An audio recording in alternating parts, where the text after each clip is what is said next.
Hey friends! Okay, some of you have been asking for some videos, so this is my first attempt at putting something together that I can post to my YouTube channel here so that you can kind of see what I'm doing, what I'm prepping, and how I'm preparing for spring and summer gardening. So the first thing that I wanted to show you is the project that I've been working on yesterday and today, and that is rendering tallow. And I'm going to make a separate video and show you from start to finish exactly how I did this. But I wanted to show you, this is my finished product from yesterday, and this is actually white tallow that is just like this. I did not use any kind of salt or water purification. I just used a basic tallow rendering video. Followed the directions there, and it was pretty simple to do. I used my cast iron Dutch oven right on my gas stove.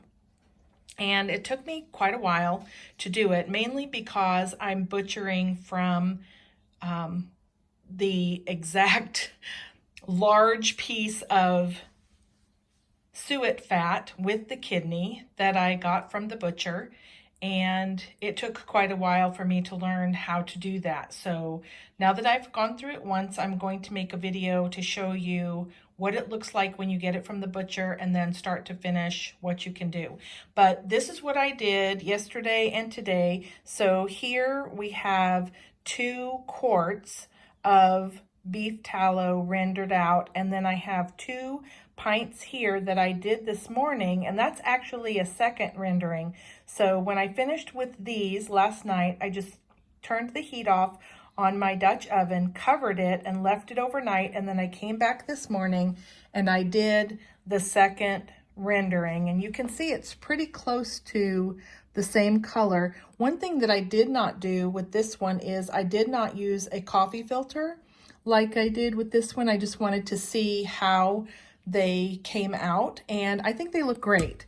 So that is my project from yesterday. And then this morning I did some research on being able to vacuum seal your tallow, because some people like it in bars and some people like it in the jars. And so I wanted to try this. So I did actually put this into a wax paper, or I'm sorry, not wax paper, but parchment paper lined dish yesterday. And then when it was done, I just wrapped the parchment paper around it, and this food saver bag happened to have flour in it.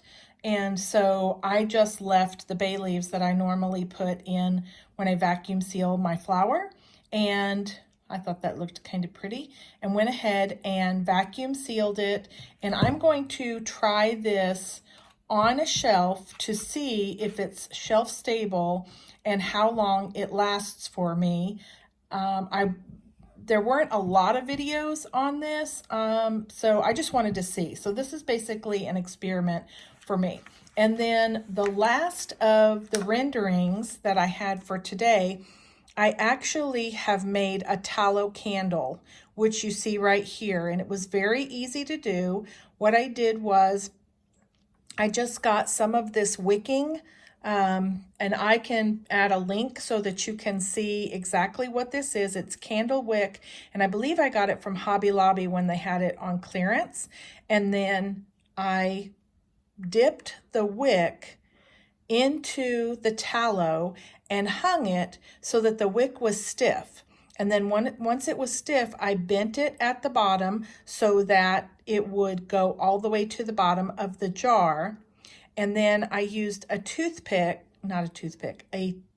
chopstick and a binder clip to hold that in place. And then these are just some of my drinking glasses. And I added some essential oil to that. I actually added the Loyalty blend. If you know what that is, it is a blend from Young Living. And once that was, put together, I just moved it over where it the candle could solidify, and I'm going to leave it probably for about 24 hours or so, and then I'm going to trim up the wick, and then I'm going to light it. I've never made a candle this way before, and so I just wanted to see how it would work. So that was that. And then since it's getting ready to be gardening season, I have all sorts of plant starts around my house. If you follow me on Facebook, then you know that I've already started a lot of greens and I have a lot of things sprouting. So I'm going to be showing some of those things in another video. But I had the idea this morning to check in the Buy Nothing group for my town and see if anyone had any potatoes that were sprouting that they were going to throw away. And sure enough, within just a couple of minutes of me posting and asking if anyone had any, one of my neighbors in walking distance from me posted back and said that she had potatoes that were already sprouted. So these are called chits. This is the little sprout part. And you want to be careful not to bump those off. And then you just take the potatoes like this and you plant them deep into the ground, especially if you're going to do like a bucket planting, which is what I'm planning to do with these as an experiment. And they're ready to go. And then you just leave them. So I got from her 5 potatoes and they look pretty good. I don't know what the variety is, but it's not going to cost me anything except a little bit of my time to go ahead and plant these and see what happens. So this is my first year to plant potatoes in a bucket, and I'm very excited to try it. I've been following Jim over at Homegrown Veg on YouTube, and he does some amazing growing in buckets. So I'm absolutely fascinated by it, and I want to try it. So this is my way to try it without any cost. And if you are starting growing or gardening this year and you want to save money as much as possible, find the Buy Nothing group. That's actually what it's called, BUY Nothing, in your area. And Buy Nothing is actually an organization. You can look them up and find out what their philosophy is. But I give a lot of stuff away in that group, and then I also am able to gather some things from that group, like these potatoes, that I'll be able to use. And it didn't cost me anything. It was something that somebody else didn't need or want and just wanted to get it out of their house. So it's a great way to develop community and also to find the things that you need without spending any money. So while I was walking over to my neighbors to get those potatoes, I saw a couple of things. And one of the things that I saw was an acorn tree. And these, I picked them up in various states. You can see this one has a grub hole in it. And I wanted to see if I could identify some of the plants in my neighborhood that had different things that could be harvested, and then teach myself how I could use these things. So this is an ultimate frugality or prepper step, but in case of an emergency, you do want to know what is around you that can be foraged. And so this was one of the things that I found while I was out today. And another thing, while I was out, I was just looking around at my neighbors and some of the people who I have foraged with in the past, to see, how their plants were doing, because we had that terrible cold spell and about 13 inches of snow here at my house, and we had temperatures that were down minus 13, and we stayed below freezing for probably about 10 days or somewhere around there. So it was a pretty long time for our area to be that low. And then also those sub-zero temperatures really did a number on some of the plants. And so even in my own yard, I'm going to have to trim my rosemary back basically to the ground because it is completely brown. But while I was out, I noticed that my neighbor, who has a prickly pear cactus, her cactus